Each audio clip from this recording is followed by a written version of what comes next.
আসসালামু আলাইকুম।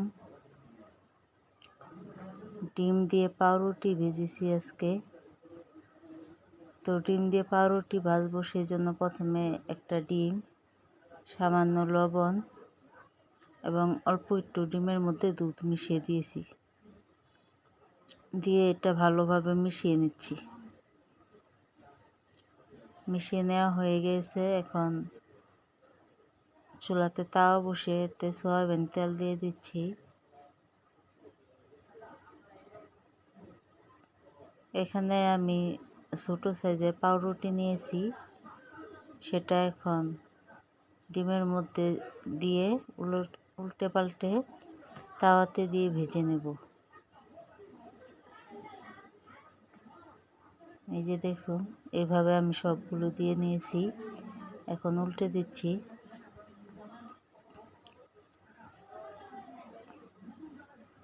উল্টে পাল্টে আপনাদের পছন্দ মতো আপনারা ভেজে নেবেন।